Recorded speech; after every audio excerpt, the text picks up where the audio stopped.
മൂപ്പരാടുണ്ട് കേട്ടോ. കാര്യമായിട്ട് എന്താ വാങ്ങണേ? കാര്യമായിട്ട് വാങ്ങാണ്ട് നാട്ടിലെ മുതലാളിയല്ലേ. വാ പ്രശ്നേട്ടാ, നമസ്കാരം. എല്ലാരും ഉണ്ടല്ലോ. ഉത്സവായില്ലേ? കഴിഞ്ഞ പ്രാവശ്യത്തെ പോലെയല്ല. എന്താ ഉത്സവല്ലേ? ഉത്സവമുണ്ട്. 3 ആന, 101 ആളെ മേളം. വെടിക്കെട്ടു. നിങ്ങളൊരു 10,000 ഉറുപ്പ്യെങ്കിലും തരണം. ഓ, 10,000 അല്ല, 20,000 ഉറുപ്പ്യ ഞാൻ തരും. എഴുതിക്കോ.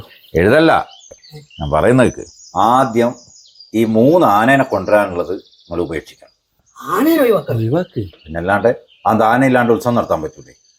അതിപ്പോ എടോ, ഈ കാട്ടിൽ കിടക്കുന്ന സാധനത്തിനെ അതിനൊട്ടും പറ്റാത്ത ശബ്ദത്തിന്റെ, ബഹളത്തിന്റെ, തീപ്പന്തത്തിന്റെ ഒക്കെ ഇടയിൽ കൊണ്ടുപോയിട്ടിട്ട് അതിന്റെ ചുവട്ടിൽ വന്നിട്ട് എത്രയാളെ മേള? 101 ആളെ മേളം. അശോക, ഇക്കൊല്ലം തുടങ്ങിയിട്ട് ഇത്ര ദിവസത്തിനുള്ളിൽ എത്ര എടുത്താടോ ആന അടഞ്ഞിട്ട് ആൾക്കാർ മരിച്ചോണ്ട്? എന്നിട്ട് നിങ്ങളൊന്നും പഠിച്ചിട്ടില്ല. ഇനി ആനേനെ കൊണ്ടുവന്നിട്ട് തന്നെ ഞങ്ങൾ ഉത്സവം നടത്തുന്നുണ്ടെങ്കിൽ ഞാനും എൻ്റെ വീട്ടുകാരും ഇല്ല. ഞങ്ങൾക്ക് ജീവനിൽ ലേശം കൊതിയുണ്ട്. അതിപ്പോ ആന ഇല്ലാണ്ട്. എന്ത് ആന ഇല്ലാണ്ടോ? ആന ഇല്ലാണ്ട് എത്ര നാളത്തെ ഉത്സവം നടക്കുന്നുണ്ട്? എന്തെങ്കിലും പ്രശ്നമുണ്ടോ? നിങ്ങളൊരു ആവേശത്തിന് ഇതെല്ലാം ചെയ്യൂ. നമ്മളെ ആരെങ്കിലും വീട്ടിൽ ഒരാളെ ആന ചവിട്ടി കൊന്നു കഴിഞ്ഞാൽ ഈ ആവേശം നിങ്ങൾക്ക് ഉണ്ടാവുക. അവനോട് നഷ്ടപ്പെടുമ്പോഴേ മനസ്സിലാവുള്ളൂ. നിങ്ങൾ ആദ്യം തീരുമാനിക്കും ആന വേണോ നാട്ടുകാർ വേണോ. കാട്ടിലാണെങ്കിലും നാട്ടിലാണെങ്കിലും ആന ആന തന്നെയാണ്. അതാ മൃഗത്തിന്റെ സ്വഭാവം കാണിക്കും. എന്തായി നോക്കിക്കുന്നത്? ഉത്തംപുരെ പ്രസന്ന അടഞ്ഞു നിൽക്കുക. ഇറങ്ങിക്കോ.